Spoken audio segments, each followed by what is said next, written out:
เดินตานมาแวะมายามแดดดินแดนบ้านเฮาดินแดนแห่งเมืองชนเผ่าบ้านเฮาอุดมมั่งมีเที่ยวชมทุกบอนเป็นตินตานบ้านเกิดแห่งนี้ไปชมสวนสาลีถิ่นเมืองนี้อุดมวิไลเที่ยวบ้านวังตังตำนานเคยมียาวไกลบ้านร่างจริงสวยงามวิไลงามจับใจแต่หนอเกตนี้นางเงินหวังลำดินแดนแสนงามโส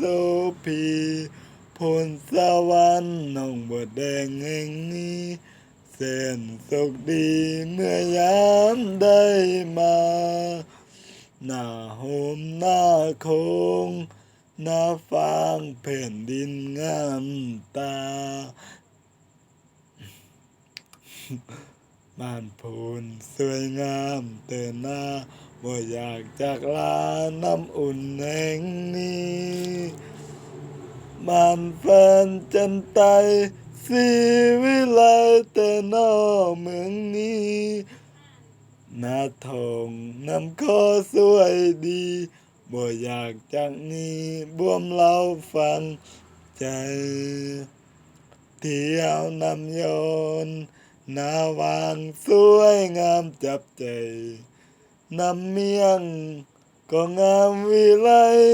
สีบุญเฮืองเอาได้สร้างสาเป็นบ้านสามสร้างพลสว่างสวยงามเต้นาเมืองหุ่นเจ้างามสง่าเมื่อได้มาแล้วบ่อยากหนี้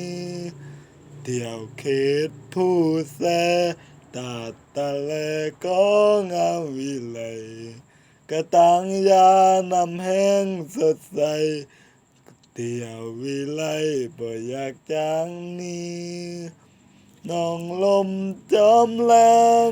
ดินแดนสวยงามแห่งนี้ห้วยหกผาคำสวยดีเส้นทานมาตีท่องเที่ยวเมืองหุ่นเส้นเที่ยวเมืองหุ่นเด้อยัวยัวจ้า